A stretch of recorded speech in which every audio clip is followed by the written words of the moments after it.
Hey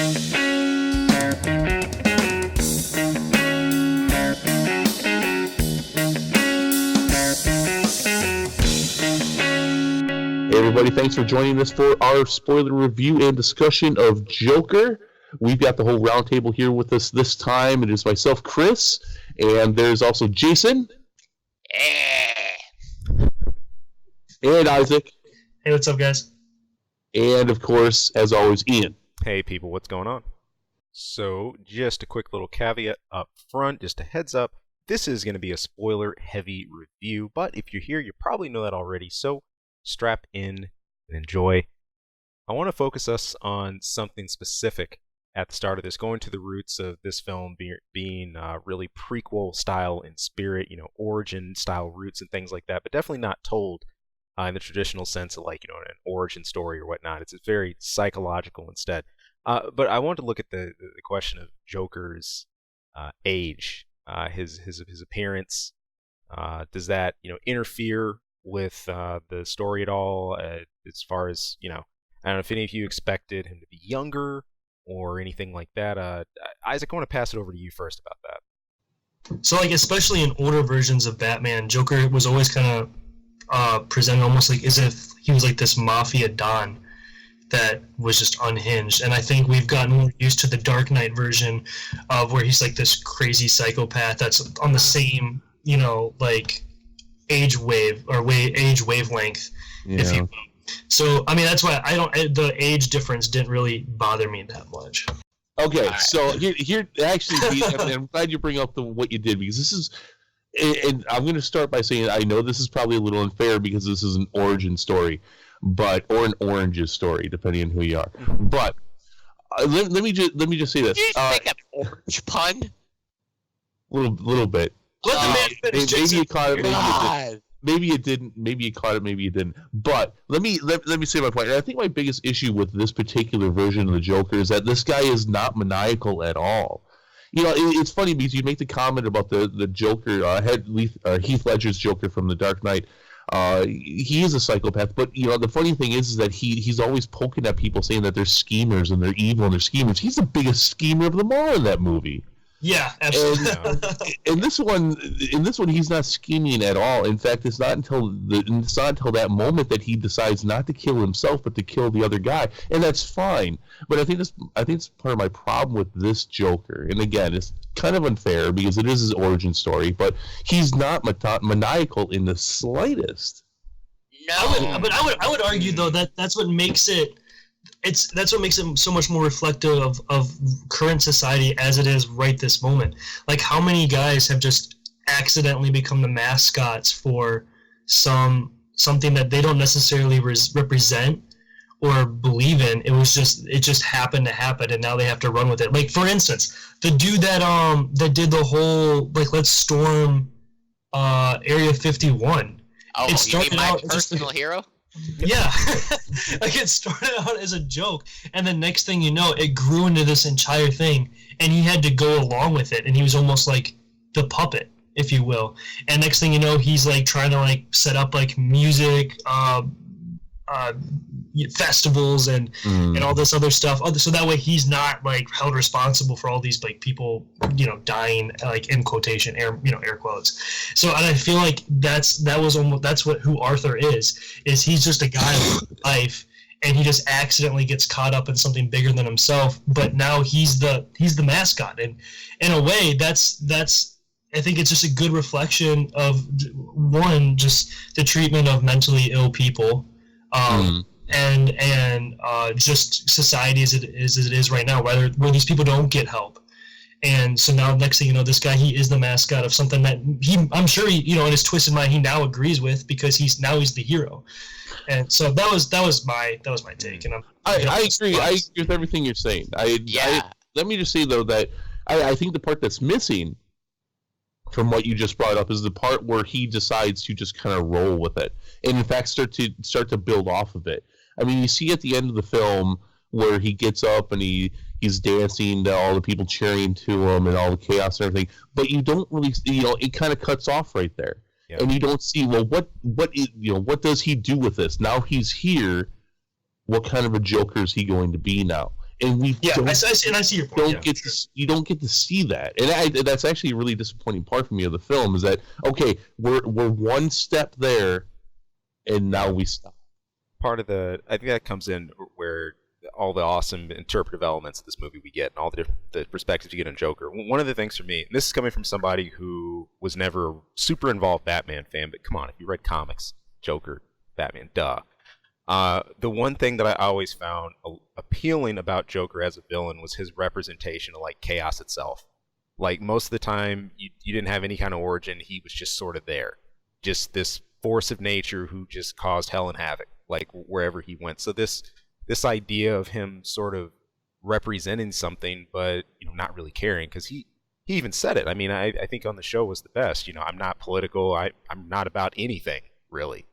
That idea of how he sort of causes that storm of chaos and just sort of wallows in it, but at the same time we don't necessarily see, all right, what's that transformation of him going from that to becoming that crime boss or whatever else. I always like this idea of Joker sort of percolating and being in that stew, and then when we actually get to the meat of Batman and the comics and the movies and stuff, then you see him as that mafia boss and stuff like that. Like for me, it was more passable because I've always sort of assumed like he steps into that, he's seen as this hero chaotic figure by like the mob and others, and he's just sort of elevated that status. So on the one hand, I definitely hear that, Chris, about we're sort of robbed a bit that we don't get to see all right, where's the organized crime part of his villainy, where he takes that real maniacal twist from moving in a chaotic actor into mixing that. But that's why I give that part a bit of a pass. Yeah. No, like I said, it might be a little bit unfair for me to put it all on this origin story because, right. I mean, we are just seeing the very beginning of the character, but I felt that there wasn't even really any seeds planted to show him even actually turn into that kind of criminal element of the Joker. Sure. No, it's interesting. Like, I dig it. Like, as far as the criminal element, the thing I like about that is Gotham itself. I sort of see Gotham itself as like the criminal element. The whole thing this film plays to is like when you. I want to just zoom out a second on a trope, like before I go to like this larger term. Like so many times in especially comic related movies and stuff, we see like a broken or semi kind of broken character surrounded by like support, or that something happens to them that they overcome that broken thing. This is like a case where you got someone who's like who's messed up, and they're in a messed up situation. There's nothing nurturing about it, and then how that snowballs completely out of control, and then what do you birth out of that? In one way, that chaotic element of Joker, I think they absolutely nail here, is he's a direct product of all these things that are wrong. I mean, the talk show itself, right? I mean, it's leveraging like fake laughs. Like the whole thing is riffing off of others, sort of like putting others down, stuff like that. And he's the butt end of a joke or two and things like that. And it's an undercurrent of fire that gets out of control. Like he just happens to be at the helm of all this stuff when it explodes. So like the idea that Gotham is like rotting, and then once everything tips over, he's kind of like the symbolism of that. I thought that was wild. Like, yeah. No, I agree. So let's talk about Sophie real quick because it was brought up. So Isaac, you believe he killed Sophie? Yes, I think she was a real person that died. Yeah, okay. I'm with Isaac on this one. Okay, all right. Jason thinks he killed Sophie as well. Ian, what do you think? Make it 3. I'm the only one. Here he goes. I'm the only one who didn't think he killed Sophie. What about the kid? Okay, so follow me through on this train of thought, because I'm gonna go on another rant. Yay! So like I said, I think most of their relationship wasn't real. All the dates and stuff that they went on was completely in his head. Yeah, that was all right. Yeah, that's all fake, right? So when he goes to her apartment to confront her, and she freaks out, right? Because there's this weirdo from down the hall in her house. The two worlds that he has, right? His schizo happy world and the real world can't mesh. And we've seen time and time again when those worlds collide, he gets violent and just crushes whatever's in his way, right? Yeah. So I absolutely think he killed her because the two realities can't coexist. So it's the only possible way for him to get out, right? Otherwise, the cacophony, the dissonance between those two realities is going to cause him more pain. So I think he killed her and probably left. He doesn't care about the child because he has no vivid ideations about it. On a quick counterpoint in that, and I gotta say, my fault, my bad, starting off this segment. I don't know why I had a total character cross up in my head. I'm with Chris in this camp. I don't think he killed Sophie. Here's why. His thing all along, his whole deal was when he would meet out. I'm not even gonna call it justice. It's just anybody who he felt slighted him or wronged him, he'd kill him in a grisly fashion somehow. It was people that he came across that either threw him under the bus, screwed him over in some way, publicly humiliated him, did something to impact his life. The fact that he arrived in her apartment at a super spooky scene and could not, as you said, I think you rightly said, couldn't square those worlds. I didn't see her as one who would just suffer the death penalty and her daughter because of that. If anything, this was someone, bear in mind, it's just like when you let the midget go. You were the only one that was actually decent to me. You can get out of here. Go ahead. It's that idea, she hadn't done anything to actually wrong him. But in his twisted mind, because he's insane. I feel you. Yeah, he could view it as the ultimate betrayal, right? Mm. I can see that. I'm with Ian on this though too, and in fact that not only that, but the fact that when she does confront him, she's actually as gentle as she can be with a fucking trespasser in her apartment. But she doesn't freak out. She's calm with him. It's like, yeah, and she's always been good to him as far as once he squares what's fake and what's not in his head. I think he just leaves. And but at the same time, what about the blood? Well, hadn't he just killed somebody? I guess, yeah. Okay. Here's my bold prediction. While we're talking about this, her daughter grows up to be Catwoman. Nah. No, but I think they did this a few times in the movie intentionally. I think this was left up to interpretation and discussion / argument. Yeah. I think it was meant to be like that. Yeah, I agree. Yeah, because there's a few times where that's more direct. Especially, I think at the very end with the psychiatrist when he's sort of traipsing, out of the boardroom with the bloody footprints and stuff like that. Dude, I wonder. Mm-hmm. Yeah. I just want to say how appreciative I am that there's finally a good DC movie to talk about, because I like DC. I love this comic book universe, but they really haven't given a good movie to talk about in a while. Suicide Squad was a masterpiece. Back on. I'm kidding. Masterpiece to wipe my ass with. What is this? Some kind of Joker? Just for sake of clarification, this movie is independent from the DCEU or whatever they're doing with that right now. My God, I was so sad he didn't have damage written on his forehead. How else am I supposed to tell he has issues? My God. Yeah, I was going back and forth. I'm like, he's murdering people, but he doesn't have damage done his head. Is he really that fucked up if he doesn't have damage done his head? I mean, the other guy. So, Chris, when we first heard this movie was going to come out, yeah, you were really apprehensive. You were like, "No, yeah, I was." You were like, "I don't think this is going to be a good movie." I think you even so far went to say that if this was Marvel, a movie like this would never even happen, because no actor can really just walk into another studio, or really a studio, to be like, "Hey, we're going to make an origin story about a character that we've already established is in our universe." And then it'd be like, well, it wasn't the actor, but it was the people, the community behind it. It was like, it'd be like someone walking up and being like, "Hey, we're going to take, I don't know, Steve McQueen, and he's going to be Tony Stark, and we're going to do an origin story." Like, it just wouldn't happen in the Marvel universe, especially with how accepted they are right now.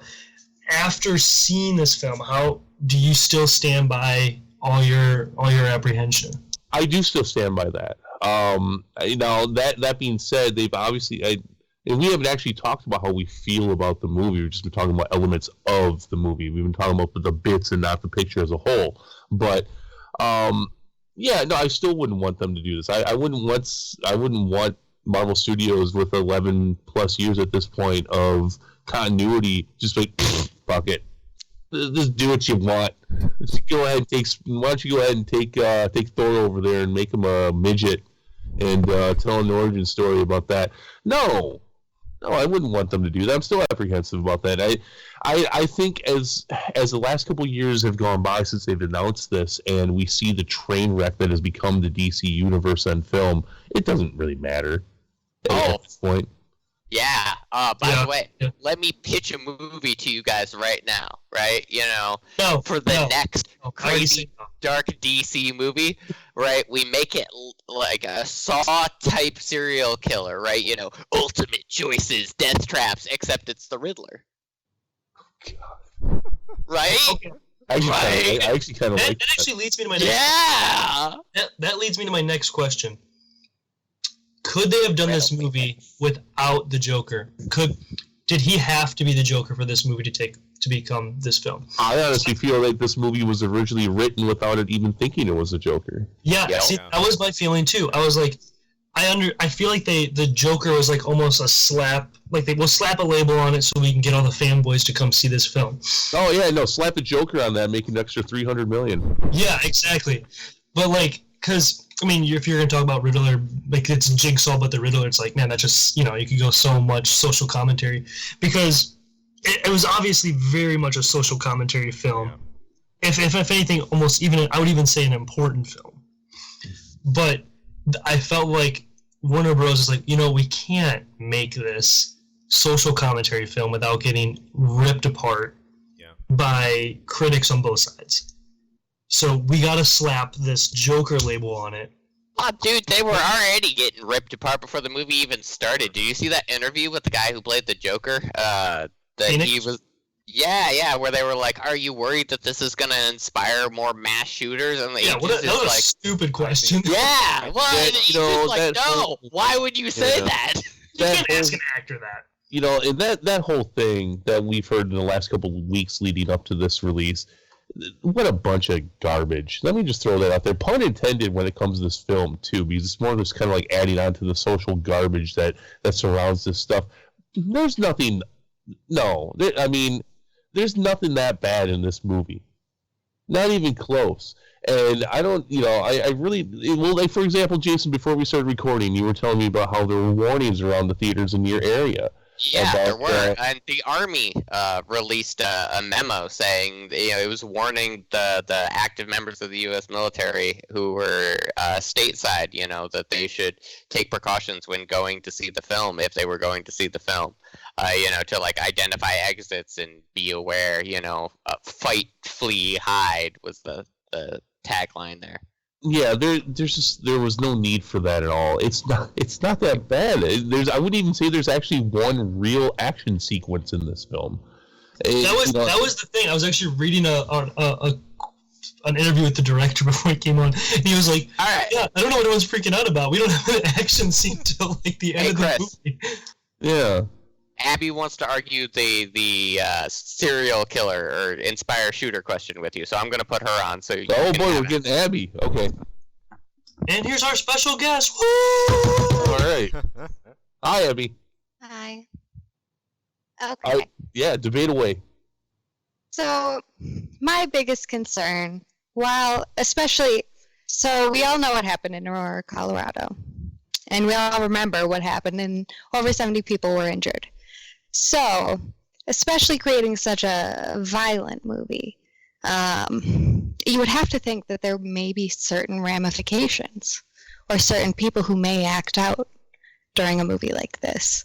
It's just unrealistic to think that wouldn't happen.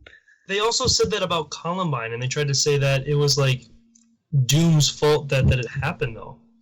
No, and I honestly don't agree that there's a large correlation between video games and violence, or movies and violence to some extent, because obviously a video game is going to make someone want to go out and shoot up a movie theater or shoot up a school.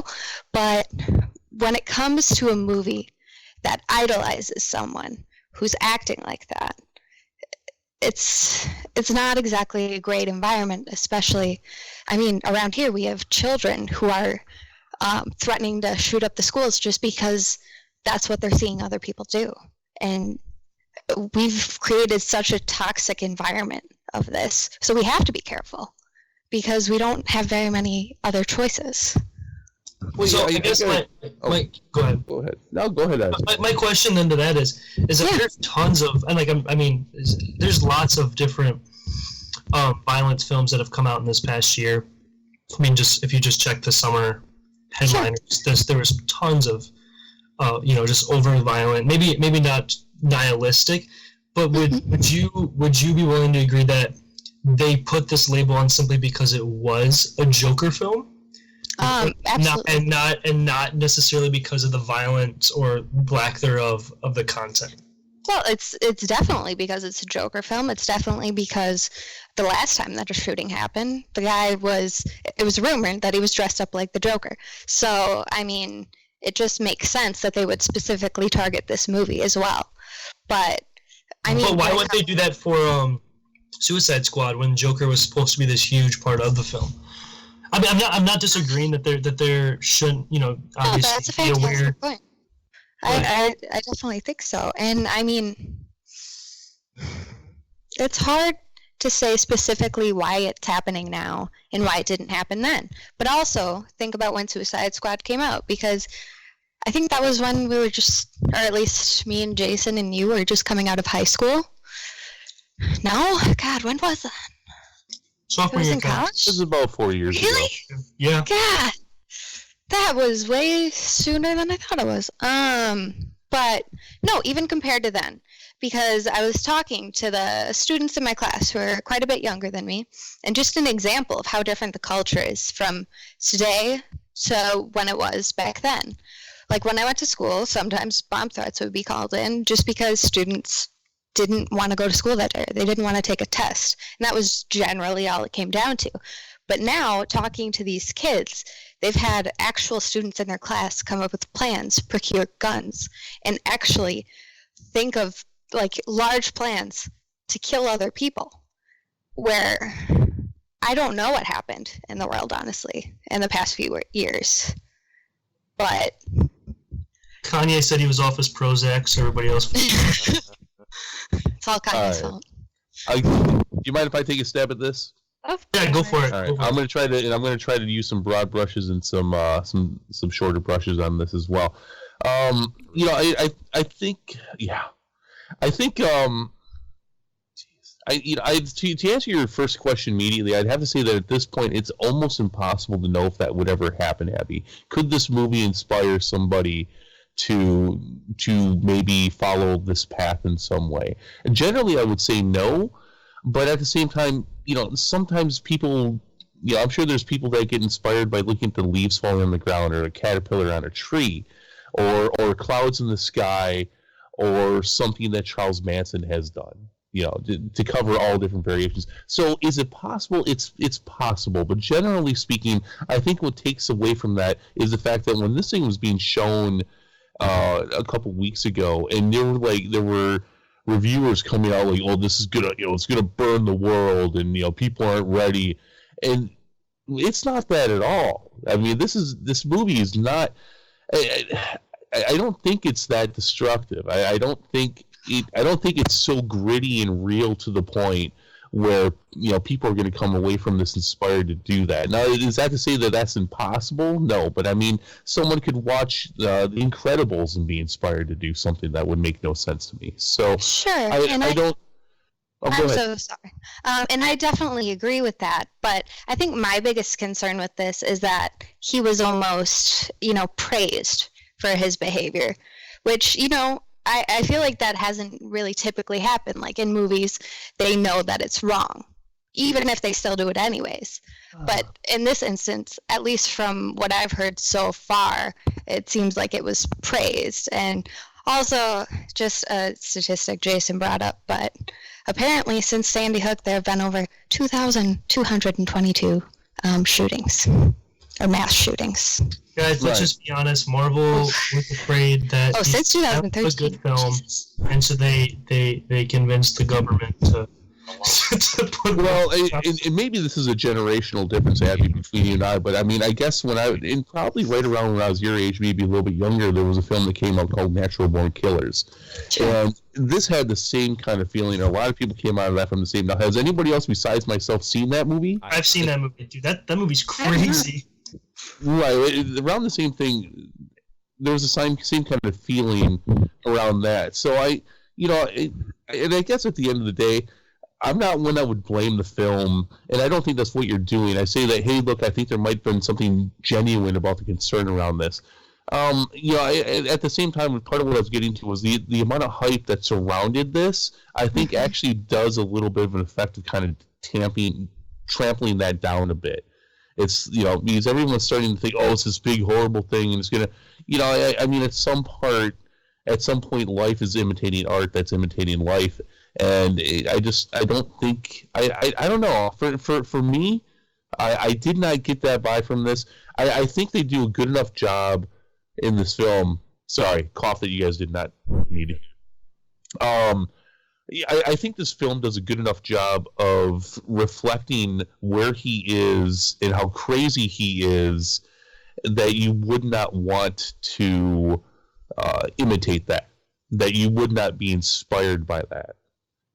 My opinions on it, but yeah, I don't know. I just didn't, I actually came away from this kind of like what you'd heard before, mocking the fact that people were genuinely concerned about what kind of inspirations some troubled people could come away from this. I really don't think it's that kind of film. As a brief, I think, note to that, I propose this to Abby. One thing about the sort of horrific reality we live today with the events of mass shootings and things like that. One thing that I firmly believe we can't shirk away from is having a dialogue. I think the moment that we start to close our eyes, shut our ears, close the borders about everything, and just get tribal, everybody gets in their own camps, and that's it. That's reductive. We're going to lose a lot, both as society and as people. So I think the dialogue in a constructive way and actually talking about these things. But as far as what this film points as, the glorification, et cetera, that was something a lot of my friends were worried about too beforehand. They talked about that a lot, and they were all asking me, was that the theme? Did you feel that was the theme this delivered, and that's what got across? Normally, I think in those types of events, there's a sort of glorification of if not the action itself, this idea of aspiring to some greater ideal, right, or having some kind of cause as to these horrific events. But you really don't get that here. It's a film that I think opens the door to various types of commentary. But as far as like Joker's like actions themselves, the way like the penalty for those things, the result of his actions and the things he does are anything but heroic.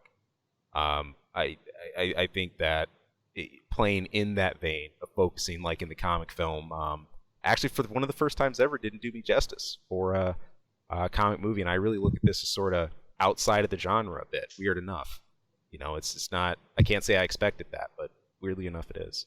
Now that you say that, Ian, I think if this movie would have hit the couple beats that I thought it was missing, where we start seeing him become a maniacal criminal and start building up a gang and getting rich and plotting all these things, I think that would have lended more to a dangerous film than what we got. Yeah, that's precisely the idea. The movie ends with him in Arkham. Right. So. Right. And the idea that as far as representing a cause or some greater ideal, no, it's absolutely, I think, through and through more of a character study. And it does something rare. I hinted at this a little earlier, that I think as an audience sort of get to touch a madness, you usually wouldn't, visit or have a window into that way. But then you get the Fight Club level, interpretation of what actually did happen, what didn't and whatnot. I would argue this though, as far as the critique, because this movie's full of critique, social critique, it's societal, especially the gap, poverty, the disparity, class warfare, things like that. One thing I did find disingenuous in that, though, about the critique was sort of the chalkish, kind of brutish caricatures of the rich and powerful, right? Like, most of the actions, they're done, like, by those, like, have a lot of power, pull a lot of strings.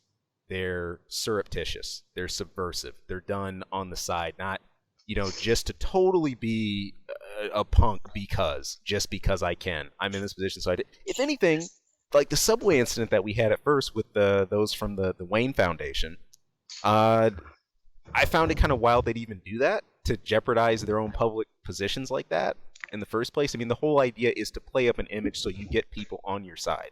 While if you are robbing Wall Street or whatever else you're doing, that's not your public image, or whatever else you have in sight. I didn't like how even Wayne himself, even Thomas Wayne, that's the part, if anything, that didn't convince me about that whole thing. He comes off this idea, I'm the only one who can deliver Gotham. This is why I'm running for governor. I'm the only one that can save it. And then yet he's cited, by the news, said, well, you called citizens of Gotham clowns before. That's the very heart of this whole movement and why that's happening. And then when, he actually confronts, Arthur in like the bathroom and whatnot, there's very little sympathy, empathy, listening, nothing.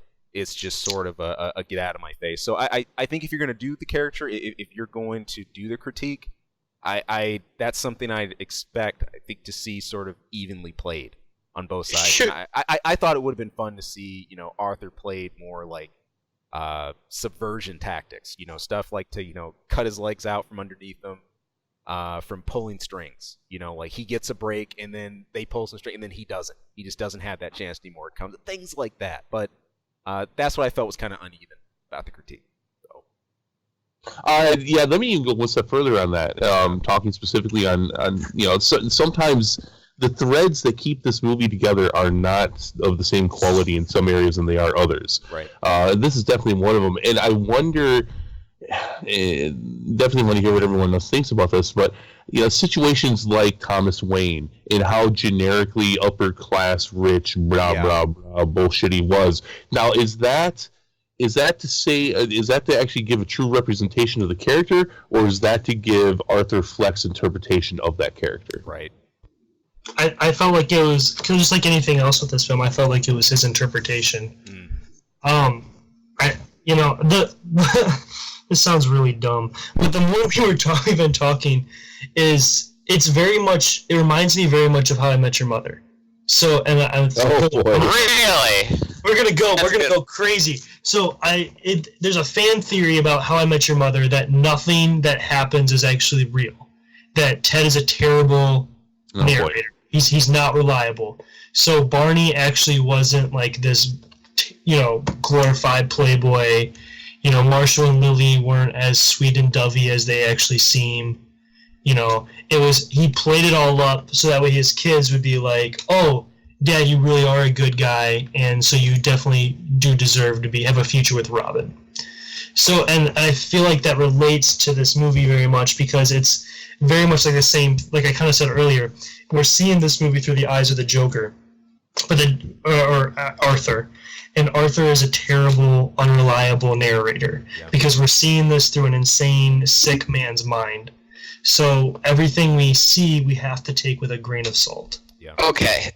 Just recap me real quick. Are we still fighting about whether there should be controversy over this, or did we move past that? I would just like to say one final thing about it.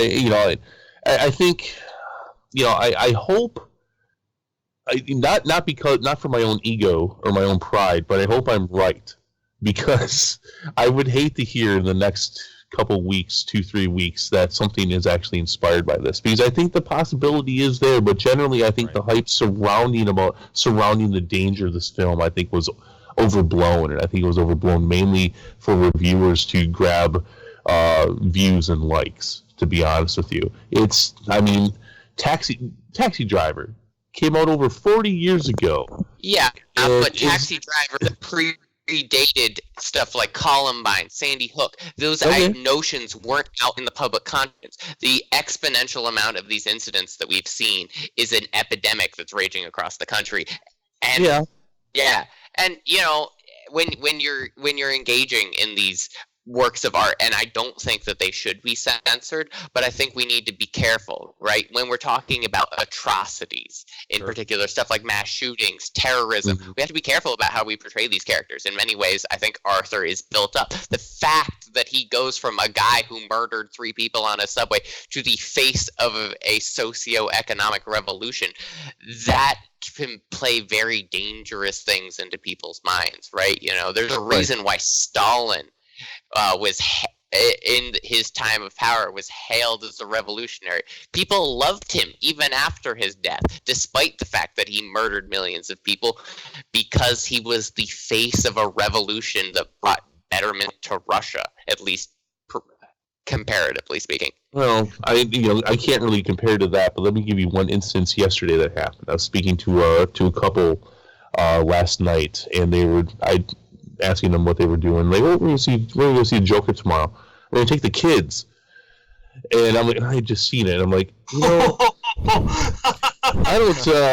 They're like, oh, they're excited. They can't wait. And I'm like, yeah, this is not a comic book movie. No, it's really not. I mean, it's got the Joker in it. It doesn't even have Batman. There's not any action sequences. I said, this is a psychological film. This probably isn't the best one for your kids. It's a great Halloween film, though.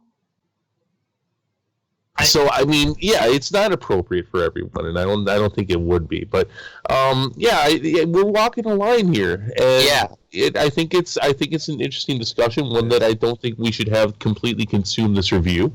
Yeah, but, absolutely. Well, we'll move on because I only have about 30 minutes before I got to dip in. But I don't think it's all yes or all no. Right. Given an opportunity, less than 24 hours having seen the movie, I actually suggested this might not be the best for everybody. Yeah. Yeah. And as dialogue goes on about this one, I mean, by all means, I think those are important concerns to look at contextually. How we've handled these things, how we've maneuvered them before. But I think, of course, in the same hand, not to shut our gates on them. So.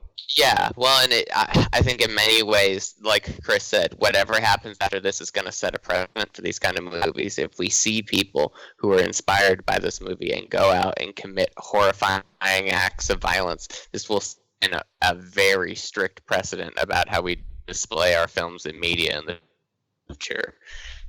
Nothing happens, but on the other hand, working in public safety for 3+ years, I know that people are capable of horrific acts of violence, completely uninspired all by themselves. But if they have someone to push them forward, it only makes things worse. Well, all right. On that happy note, let's. Yeah. All right. Let's get back. Good luck finding Hobo with a shotgun. Round 2. I do want to ask about this, and we got to be a little bit quick at this point. I want to ask you guys about probably one of the more confusing, if not the most confusing part of the whole movie for me, and that is, and we've touched on it a little bit, Arthur Fleck's origin. Was he adopted? Was he not adopted? Was he their love child? Was he not? Well, not love child, but I think he was the records, right? That was the whole thing. Was he was adopted and he was a victim of horrifying abuse, right? But you could also say that someone as rich and powerful as Thomas Wayne could have those documents forged. Oh well, shit! I never even considered that. Well, now that throws that entire thing into question. I'm gonna say no. I think yeah. I don't know. It would seem too easy. What would be too easy? To just have him be related like that. I feel like they were leading you that way the whole film, and then they do the plot twist, and I liked the plot. I could see it, but I don't know. And I don't see it. It feels more satisfying this way, right? Because adopted or not, she's still his mother, and those obsessive tendencies that she has are instilled in Arthur right up throughout the movie, right? He fixates on things, right? That sort of obsessive nature that we saw his mother get about Wayne slot perfectly in, right? Someone who grew up in a household with an obsessive compulsive like that will absolutely adopt those behaviors. Well, here's a question too. The way we see him, he thinks he has a relationship with Sophie. Maybe she thought she had a relationship with Thomas. That is a really great way to phrase that. Thank you. Yeah, that's exactly what I was getting at. Yeah, but why would he have the same psychological disorders as her if they're not related? No. It's that obsessive notion of romance, right? Where did you learn the concept? Oh, you're talking about more learned behavior. Yes. Okay. Where did you learn what a relationship is? You weren't grown. You weren't born out of the womb with an innate knowledge and understanding of how human interaction works. You learned that from your parents, from the people around you. But more specifically with him, probably his parents, considering that they played such a major aspect in his life. His mother particularly. Okay. All right. I didn't think about that being learned behavior. That makes a little bit more sense. I'm just on the fence with it. I could see it going either way, especially because, again, the evidence that we have is the evidence of a madman. Yeah. Yeah, it's through his eyes, and so he's going to paint the picture to fit the way he wants it to. And I think, for as far as what he has, it doesn't necessarily have to be something hereditary per se, especially when you factor in the abuse from his faux father figure early on and everything else. You just got to think, what do all those things do to an early mind, and how do those compound? And again, this film points at that countless times. What happens when you just break somebody down, from since their childhood, and then they exist in an utterly broken environment, and then they have, literally they're submerged so long in that. How long until they actually, break out? Well, and Thomas is also a strong male figure, and I'm sure he was well known around, Gotham. I'm sure, and that might be someone that he'd be drawn to and would want to be his father, especially after who we saw was his growing up, Right. It'd be one of those things like he's attracted to, so he's going to go for it. Yeah. And I love the fact that we've just boiled down that the Joker has daddy issues, like some 18-year-old girl in SoCal who got a tramp stamp. He listened to a couple Lana Del Rey albums, and there he is. Just really had it for White Claws, Oh my gosh. Ain't no laws when you're drinking claws, baby. Lord. So I did find the prospect of Joker and Batman being half brothers interesting for a little while, although a bit too hokey and too close for comfort. But that scene was like, well, that's an interesting twist. But yeah, I think ultimately, I think it works better. And again, it works better for Arthur Fleck, obviously too. Is that he lost his identity completely? Something that Jason had brought up at the beginning of the review, and that's why he can become the Joker, because he's lost his identity. Mm-hmm. Right. Yeah. Oh, okay. I guess at this point, is there anything else that we want to bring up about the film before we go ahead and give our final synopsis? And we never actually said what we felt about the film overall. Did we like it, dislike it? We've been talking about the individual bits and bobs, but we never gave sort of a overall thing. I just said, is there anything else we want to talk about before we do that? Oh, that's what you were talking about. Oh, okay, never mind. Aren't you a paramedic? Like, don't you have to pay attention to stuff like that? I do pay attention to things like people screaming, when they're not talking to me. I pay attention to lots of things. Most of them go beep boop, Yeah. Don't forget Zippity Zop, but go on. Yeah, but they say stuff like, I'm gonna die, or where's my arm, or, do you see that purple elephant? It's charging right at us, Jason, fun stuff. Jason, why don't you start us off then with rounding this up? Give your overall summary of the film and go ahead and give it a 1 out of 10. What are we gonna do, guys? 1 out of 10 Jokers. 1 out of 10. 1 out of 10. Shot through the heart. Yeah. No, what was yours, Isaac? 1 out of 10 laughs. There you go. 1 out of 10. Like, go ahead, Jason. Why don't you get us started? Yeah. I would give it a solid 8.5, 9. I'm gonna go with 9. You know, I loved it. It was a wonderful, sort of introspective look into the mind of madness. It was a potent statement on nihilism in the modern era. The right combination of dark, awkward, and just a little bit funny. So what, you gave it a 9, you said? Yeah. Okay. All right. Isaac, go ahead. So, I read an article, a couple articles before I went in. I heard this film got an 8-minute standing ovation in Venice, won a Golden Lion Award, one of the first, major films or film distributors to win one at Venice, and I was like, man, I don't know. Like, the trailers got me a little excited, but after remembering how badly I got burnt with some of the other DC films, I went in with a very open mind. I was like, this could be great, could be awful. And honestly, I was very satisfied. I was very happy. I was very happy with how it turned out. I felt like they finally made like a solid film. My only thing is that this didn't need to be a Joker film. It could have been you could have put anybody's name in there, and it would have just been a good movie. And I think that one, it says a lot about how good the film was, but it's also, I feel like it takes away in some way. Like it was almost cheap just to throw a Joker label on it. Yeah.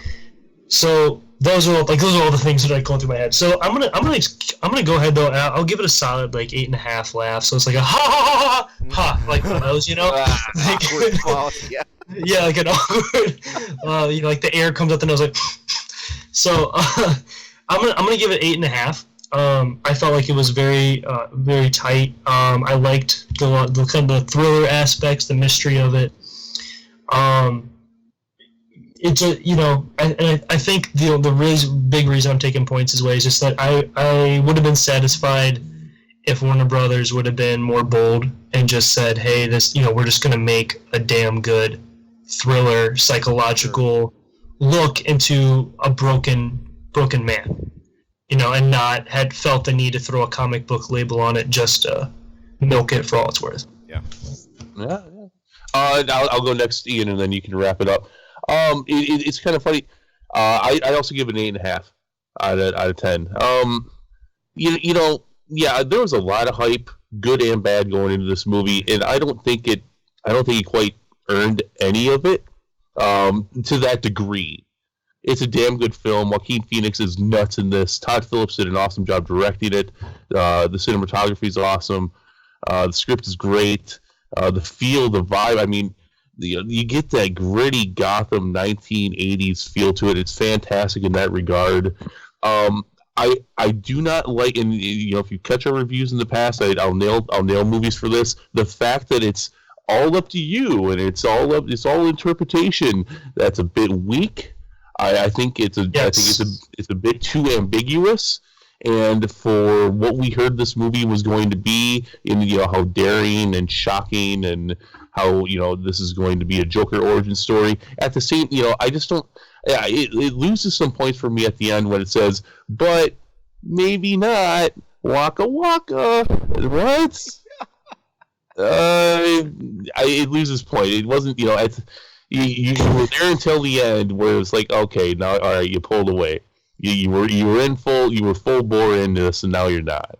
Right. But still, damn good movie. A lot of fun, very interesting discussions. Discussions will be interesting. Maybe everyone's talking about Joaquin Phoenix for an Oscar. Yeah, I could see it. Yeah. I could see it. But this is not the over the moon movie, good or bad, that I think people came away, or people were talking about. Still really good. Definitely recommend it. Yeah. Maybe not to your kids, but. Yeah, the strength of this film, I think just a lot of what you noted, Chris, based off the screenplay, the directing, the writing, script, everything like that. Surprisingly powerful. I figured this one was going to pack a punch, but it pleasantly surprised me in how much it did. So much so that, heck, in my mind, I sort of removed this in a way from the comic book genre. I didn't come into this film thinking, all right, I'm going to go see a superhero movie. No, it was sort of like Isaac was saying, let me be surprised. But I think for everything you sort of noted here, I think for both for not going full bore into one direction or another, and then sort of having the pullbacks and the maybes. I mentioned that thing about the caricatures and stuff like that earlier on. It's a very powerful film as far as what they're approaching, but for those reasons and more, I'm going to settle on 7.5 laughs out of 10. Oh, yeah. All right, 7.5. 7.5. And it's tough because, again, on its merits as a film, I'm like, yeah, like this is on the money. I'm honestly hovering right in the 8 zone just because I'm feeling a bit, because it's so heavy. I'm not gonna go see this again. I think this is not a twofer for me. This is one that I go see and I'm like, man, I actually came out of this feeling drained. I don't know if you guys did, but I was like, daggum, man. I normally when I leave a theater I want a cigarette, but I really wanted one after watching this. No, yeah, you pull that. Yeah. Just to comment on Ian's thing, I think the last movie that really evoked something even close, not even apples to apples, was Watchmen. I think that was the last, like, even sort of in the same genre that really evoked that emotion out of me. Yeah, it's been a long time. Rorschach is my favorite character of all time. He is great. He is great for sure. Kind of funny that you bring that up. Also, Disturbed. Yeah, dude, I love the crazies. They are my people, Chris. All right, send me your psychos and your drug addicts. They are my people. Not the fact that I am a psycho or a drug addict, but they're my favorite kind of people to talk to. All right. Yeah. And with that, guys, let us know what you thought. Are we on the money? Did we miss it? Where are we? What'd you think of our review? What'd you think about what we had to say? Give us a comment below if you liked this. If you give us a like, that would be great. If you thought we were wrong, come on here and yell at us. I'll fight back with you. I guarantee it. I'll come fight you. We'll have words, or I'll send Jason after you. Hobo with a shotgun. But yeah, I think that's gonna do it. Any final words, guys? Please, yeah, for the love of the Lord, treat people decently. All right, be decent. Nah, don't do that. All right, nihilism. Nothing matters. Do what you want. Fear no man or God. I just wanted to say thank you to all the fans that have subscribed and been listening, sticking with us. We appreciate you a lot. Thanks for keeping us on. Yeah. And thank you. This has been a lot of fun. I think it's been a long time since we had all 4 of us. Yeah. So appreciate all you guys and what you have to say. All right, that is going to do it for us. Thank you very much again, everybody. We will catch you next time. Peace out, everybody. Good night.